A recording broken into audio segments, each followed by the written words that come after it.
Hello दोस्तों, welcome to chemistry with Shivam, जहां हम बात करते हैं केमिकल इंडस्ट्री के डार्क सीक्रेट्स, रियल इंसिडेंट्स और उन डिस्कवरीज के बारे में जिनसे दुनिया बदल गई। और आज की ब्लॉग में हम बात करेंगे अबाउट अ जापानीज कंपनी जिसने 36 साल तक मर्क्यूरी, जो कि एक केमिकल पदार्थ होता है, उसको समुद्र में डंप किया। और जब उन्हें पता चला कि उस डंपिंग की वजह से लोग, आसपास के गांव वाले मर रहे हैं, तो क्या वो कंपनी रुक गई? नहीं, बल्कि उन्होंने उसके बाद 9 साल और मर्क्यूरी डंप किया। स्टार्टिंग में मछलियां मरने लगी, फिर बिल्लियां पागल होकर नाचने लगी, और फिर फाइनली लोग पैरालाइज होने लगे और बच्चों में डिफॉर्मिटी बढ़ने लगी। ये जापानीज केमिकल इंडस्ट्री का one of the darkest chapter है, जिसका नाम है मिनामाता डिजीज। तो चलिए शुरू करते हैं। जापान के कुमामोटो प्रीफेक्चर में एक छोटा सा विलेज था जिसका नाम था मिनामाता। करीब 50,000 लोग रहते थे यहाँ, और ज्यादातर फिशरमैन थे। मतलब जनरेशन से यही काम, रोज सुबह समुंदर जाना, मछली पकड़ना, शाम को घर लाना। सिंपल लाइफ थी, खुशी थी। मिनामाता बे या मिनामाता गांव, विलेज, उनके लिए सब कुछ था। इस विलेज में 1908 में एक कंपनी आई, चीसो कॉरपोरेशन, जो कि फर्टिलाइजर बनाती थी, केमिकल फैक्ट्री थी। और विलेज के लिए चीसो कॉरपोरेशन भगवान से कम नहीं थी।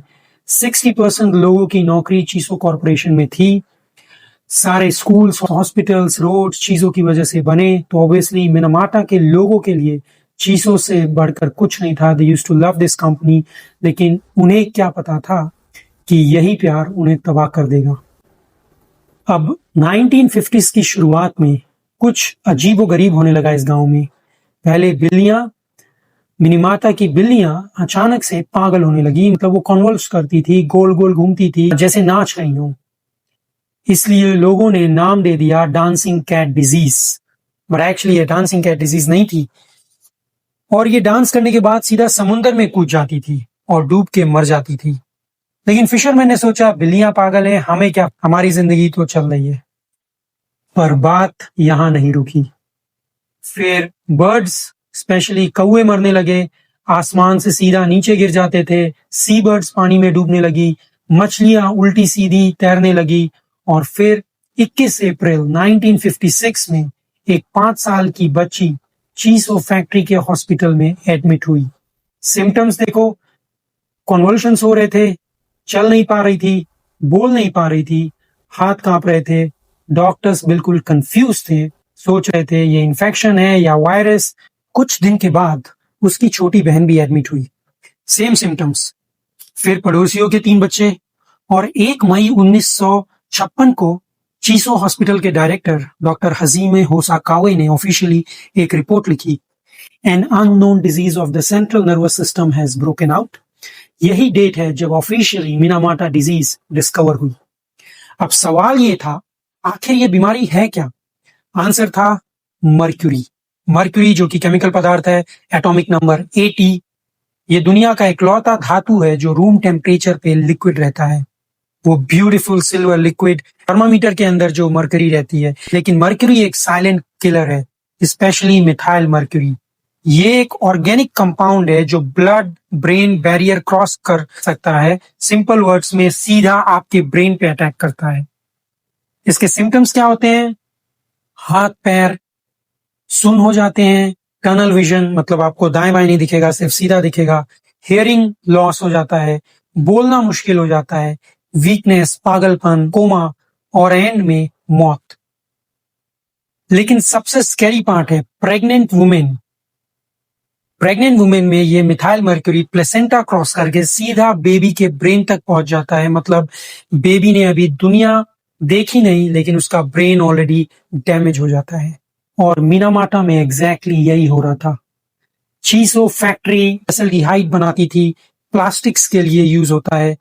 प्रोसेस में मर्क्यूरी सल्फेट कैटलिस्ट की तरह यूज होता था, और बाय प्रोडक्ट होता था मिथाइल मर्क्यूरी। और ये मिथाइल मर्क्यूरी सीधा मिनामाता बे में डंप हो रहा था। कब से? 1932 से, मतलब 24 साल से ये हो रहा था।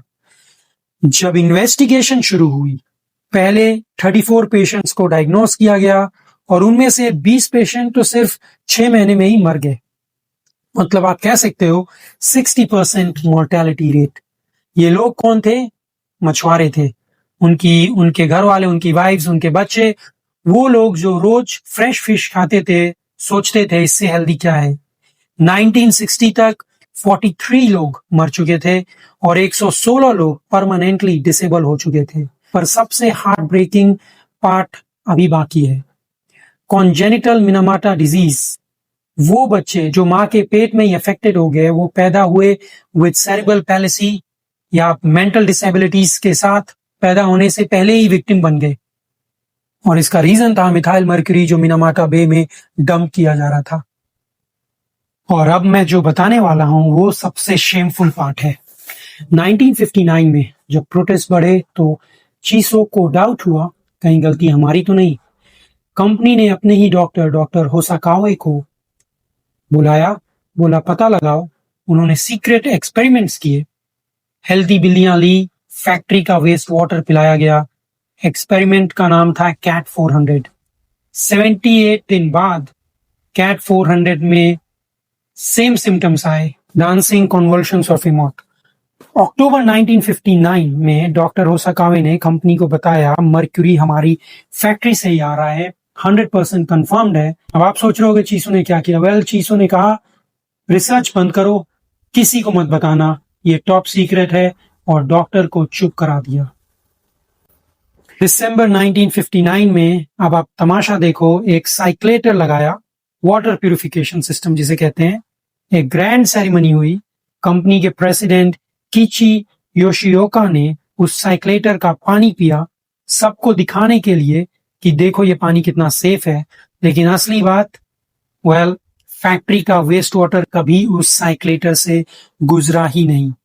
प्योर पीआर स्टंट था। और मर्क्यूरी डंपिंग 1968 तक जारी रही, यानी 9 साल और, जबकि 1959 में उन्हें पता चल गया था टोटल करीब 150 टन मर्क्यूरी डंपिंग की थी चीसो कॉर्पोरेशन ने ड्यूरिंग दिस 36 इयर्स। अब डॉक्टर होसाकावे की बात करते हैं। वो डॉक्टर जिसने 1959 में सच डिस्कवर किया, कंपनी ने बोला चुप रहो और वो चुप रह गया। 11 साल 1962 में रिटायर होके अपने होम टाउन चला गया और 1970 में उसे लंग कैंसर हुआ।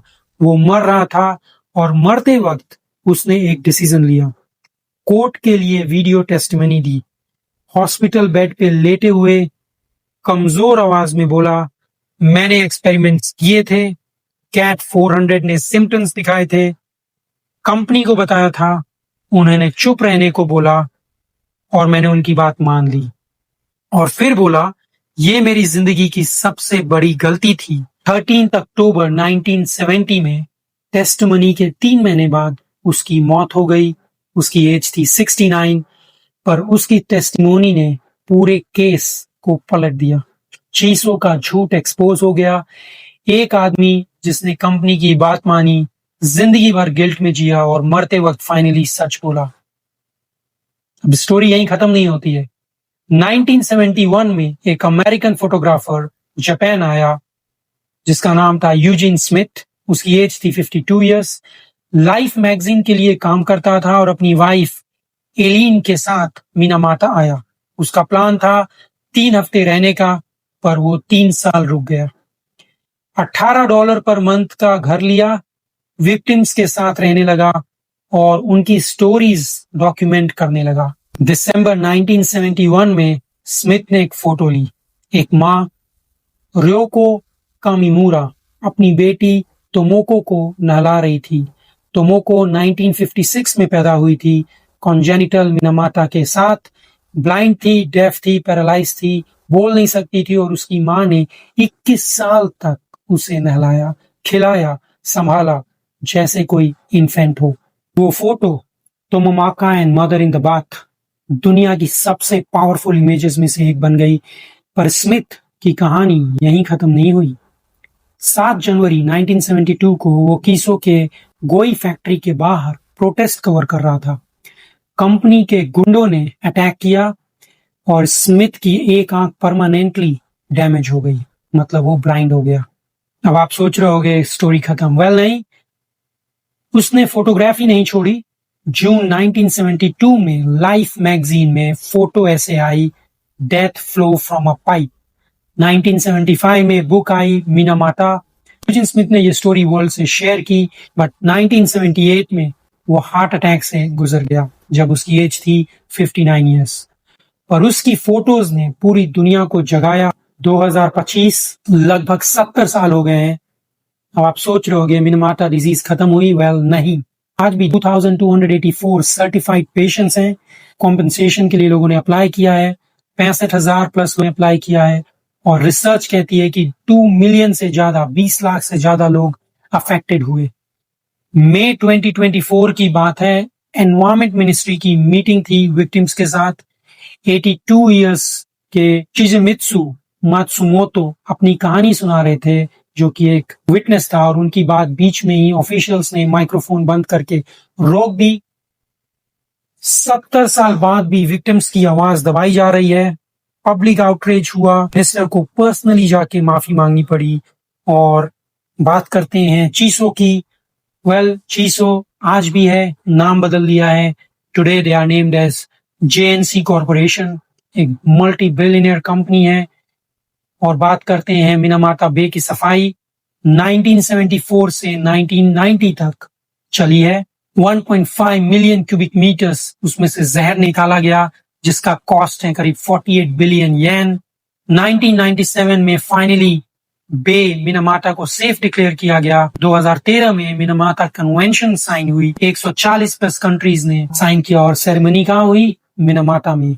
एक सर्वाइवर शिनोबु साकामोटो ने वर्ल्ड लीडर्स को एड्रेस किया। वो वही बच्ची जो 1956 में कॉन्जेनिटल मिनामाटा के साथ पैदा हुई थी, आज वो विक्टिम्स ग्रुप की लीडर है। मिनामाटा ने दुनिया को ये सिखाया। 1970 में जापान ने एक सेशन में 14 एनवायरमेंटल लॉज पास किए। पॉल्यूटर पेज प्रिंसिपल आया। एनवायरमेंट एजेंसी बनी, जो आज मिनिस्ट्री ऑफ एनवायरमेंट है। मिनामाटा कन्वेंशन की वजह से ग्लोबल मर्क्यूरी यूज कम हो रहा है। लेकिन असली लेसन क्या है? जब प्रॉफिट और पीपल में चूज करना हो, कॉरपोरेशंस हमेशा प्रॉफिट चूज करती हैं। चीसो को 1959 में पता चल गया था, फिर भी 9 साल तक वो एनवायरमेंट में जहर डालते रहे। गवर्नमेंट को एविडेंस मिला, फिर भी 1968 तक चुप रही। 36 साल लगे जहर रोकने में, और जस्टिस 70 साल बाद भी इनकम्प्लीट है। सो आज के व्लॉग में इतना ही। कमेंट करें और बताएं आपको ये मिनामाटा डिजास्टर के बारे में पता था या नहीं, और अगर ये वीडियो पसंद आई तो प्लीज लाइक और सब्सक्राइब करें।